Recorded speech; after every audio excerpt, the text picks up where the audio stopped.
Sometimes we think we've already seen everything life has to offer, especially when it comes to money and stability. After all, by the time you're in your 70s, you've worked, you've saved, you've raised a family, and you've weathered storms you never thought you'd make it through. But here's the thing no one tells you. The way we relate to money in our 70s is not the same as it was in our 40s or 50s.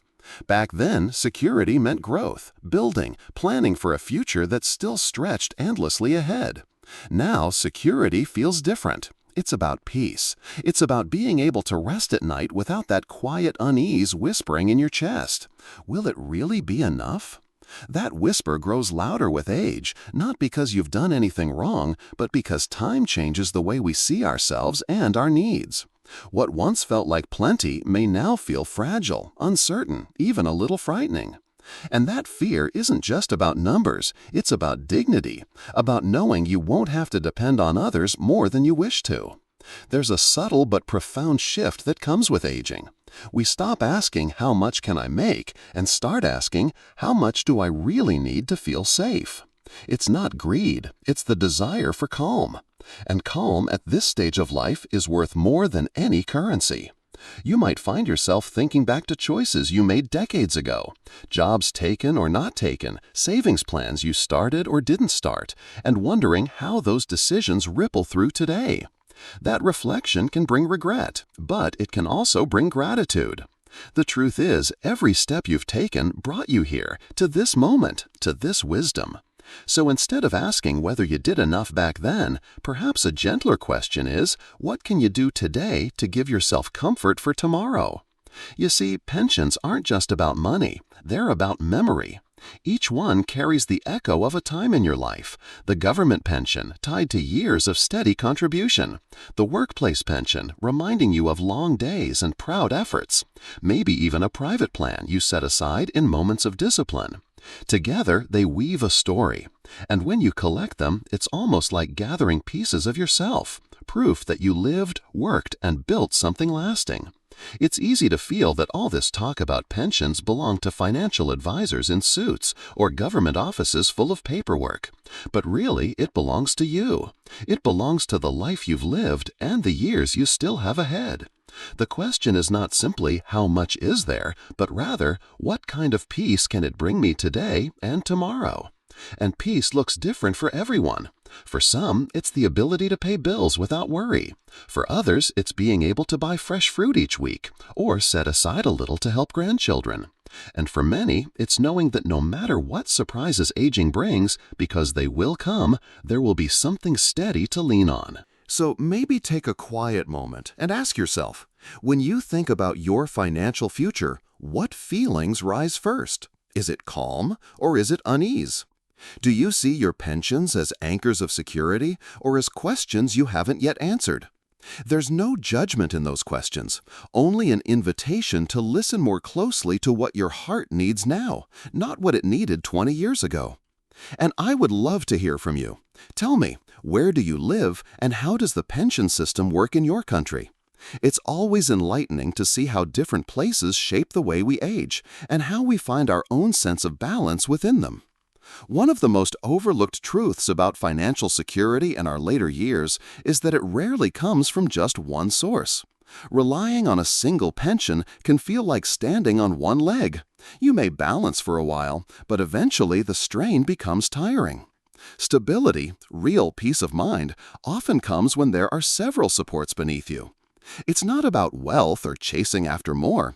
It's about giving yourself options, breathing room, and the quiet reassurance that if one stream feels too small, another will step in to carry part of the weight.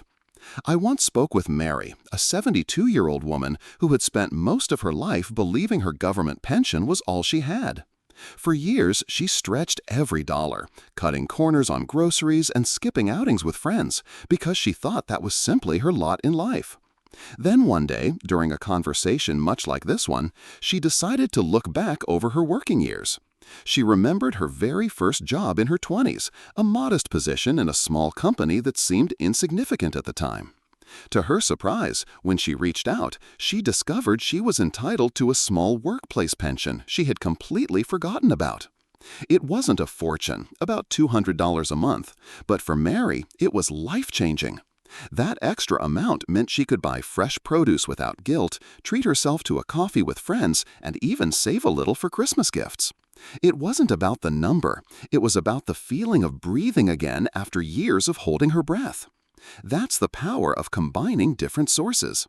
So perhaps you might try something gentle yet practical. Take a quiet afternoon, sit down with a notebook, and make a list of every job you've ever had, even the ones that seem too small or too far in the past. Then reach out. Call the pension offices, the old employers, the government lines. Sometimes all it takes is one phone call to uncover income you didn't even know was waiting for you. And don't forget private plans or savings you may have set aside at some point. Even small accounts, when added together, can create meaningful support. Ask yourself, could there be something I've overlooked, a piece of my own history that still has value today? There's no rush in this process, no need to pressure yourself into finding every answer in a day. Think of it more like uncovering gentle gifts from your past, each one reminding you that your life's work continues to support you even now. And if it feels overwhelming, remember, you don't have to do it alone. Many pension services offer free guidance, and sometimes just talking it through with a trusted friend or family member can help you see possibilities you hadn't noticed. The goal is not to complicate your life, but to simplify your peace. Imagine how it would feel if your rent was covered entirely by one pension, your groceries by another, and a third allowed you to set aside something for the unexpected. Suddenly, instead of one fragile leg, you're standing firmly on three. That steadiness can change the way you sleep at night, the way you enjoy your days, the way you think about the years ahead. I know these conversations can stir both hope and fear. Hope that maybe there's more waiting for you than you realized. Fear that perhaps there isn't. But I invite you to see this as an act of kindness to yourself, not a test. Every step you take toward clarity is a gift to your own heart. And if you'd like to continue walking through these stories and reflections with me, gently, at your own pace, I invite you to subscribe. Together, we can explore more ways to turn uncertainty into comfort, and comfort into lasting peace. One of the quiet truths about growing older is that time stretches differently than we expect. In our younger years, it was easy to believe that life was a straight road with plenty of signs telling us how far we'd come and how far we had left to go. But in our 70s, something shifts. We begin to notice not just how much life we've lived, but how much life may still be waiting for us. And this realization can feel both comforting and unsettling. Many of us underestimate just how long we might live.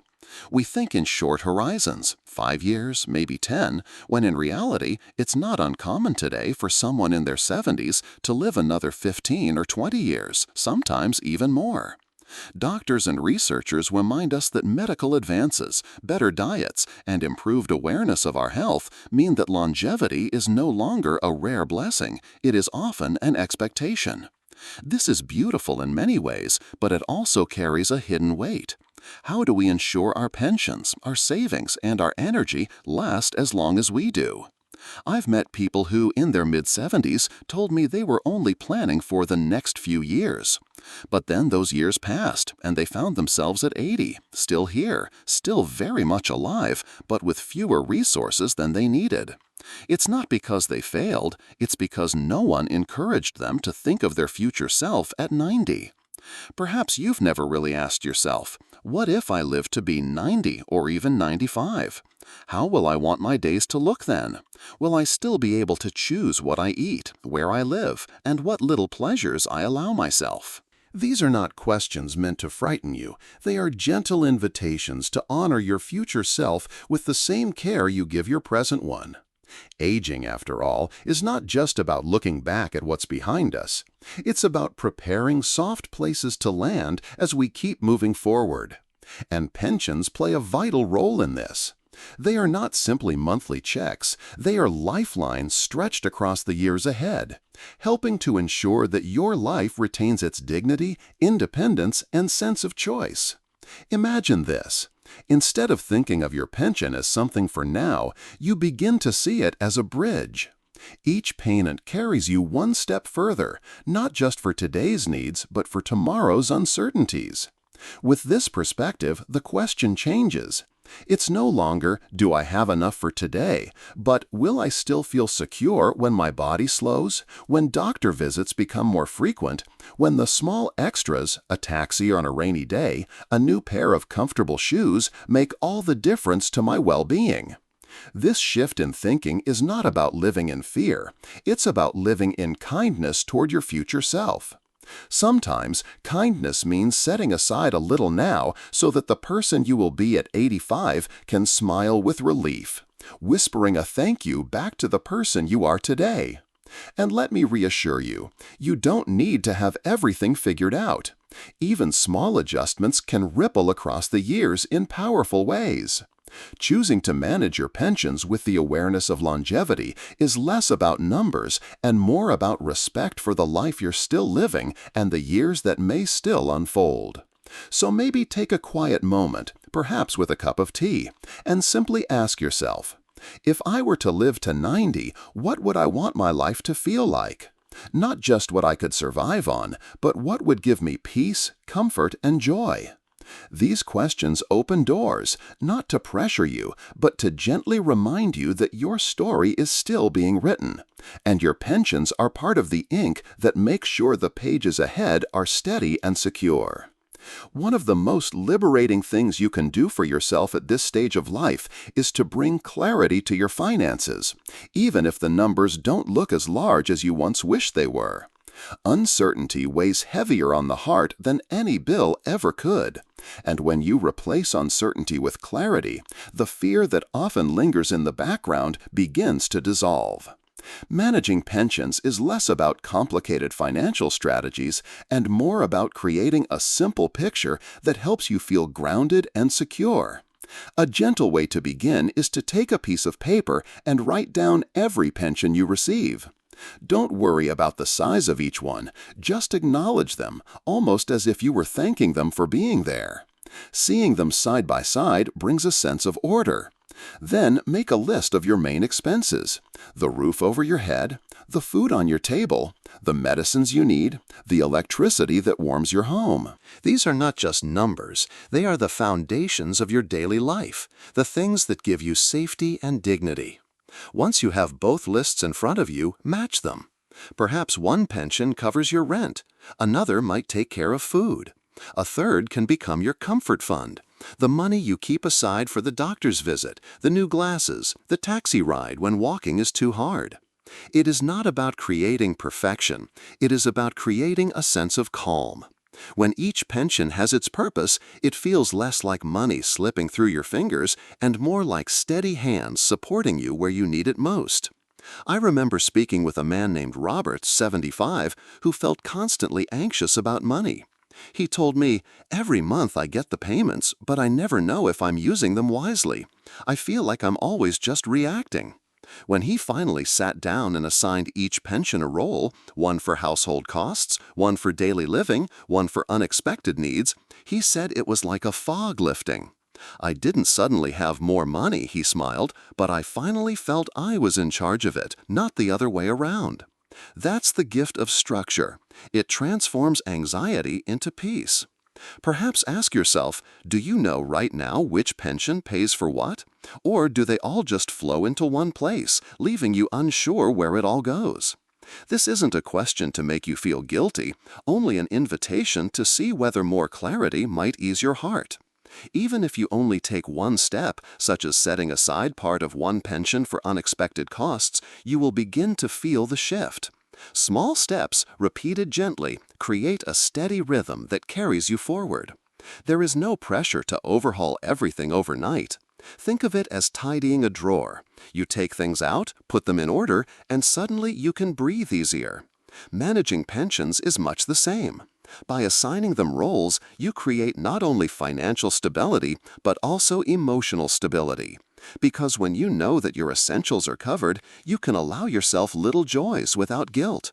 A piece of cake at the cafe, a book you've been wanting, a visit to your grandchildren. And those joys are not luxuries, they are nourishment for the soul. Clarity with money is never just about money. It is about giving yourself permission to live the years ahead with less worry and more presence. If you find this idea intimidating, start very small.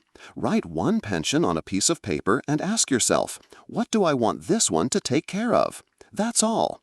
From there, let the rest unfold gently. And always remember, this is not about being perfect, it is about being kind to yourself. But let me tell you gently, that is more myth than truth. Again and again, I've seen how life continues to offer openings even in later years. I once met Eleanor, who was 74 when she discovered she could apply for a spousal benefit from her late husband's pension. For years, she thought she wasn't eligible because she had her own modest pension. When she finally inquired, she was surprised to learn she could receive additional support. I felt like I had found hidden treasure, she laughed. It didn't make her rich, but it lifted a weight she had carried for far too long. Stories like hers remind us that it is never too late to ask questions, to seek clarity, to explore whether something has been overlooked. The idea that everything is already set is one of the heaviest myths older people carry, and it prevents many from experiencing greater ease. Aging does not mean shrinking possibilities.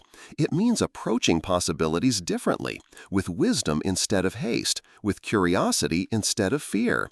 And perhaps the more important truth is this: improving your situation is not only about numbers, it's about allowing yourself to believe that change is still possible. Even if that change is small, a slightly higher monthly payment, a newly discovered benefit, or a better way of organizing what you already have, it has the power to bring calm into your days. So let me ask you gently, have you ever assumed that it was too late to improve your financial stability? What if you allowed yourself to challenge that thought, even just a little? What if you made one phone call, asked one new question, or looked at your pension documents with fresh eyes? The answers may surprise you. I also want you to remember that seeking help is not weakness. Pension systems can be complex, filled with rules and exceptions. Sometimes just sitting with a knowledgeable advisor or even a family member willing to make the calls with you can open doors you didn't realize were still available. There is no shame in not knowing. There is only strength in choosing to ask. Beyond the practical side, there's a deeper reflection here. Aging, for many of us, brings the temptation to focus on limitations. We say to ourselves, it's too late, or that chance has passed. But life after 70 is still life. It is still movement, still discovery, still change.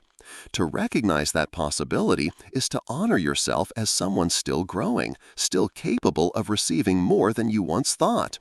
Imagine the sense of relief if you discovered an extra pension benefit tomorrow.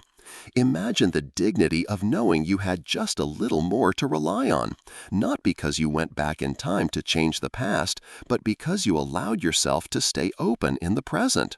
This is the quiet miracle of aging. It teaches us that security can come not from clinging to what we have always believed, but from gently questioning those beliefs and allowing new truths to unfold. So perhaps today, instead of telling yourself it's too late, you might try whispering another phrase. Maybe there's still more for me. And if you found comfort in these words, I invite you to stay connected, to continue receiving these reflections and gentle reminders that it's never too late to find new anchors of peace. And I would love to hear from you. How many pensions do you currently have? And what's one thing you wish you had known about retirement earlier? Your story might be the wisdom that someone else is waiting to hear.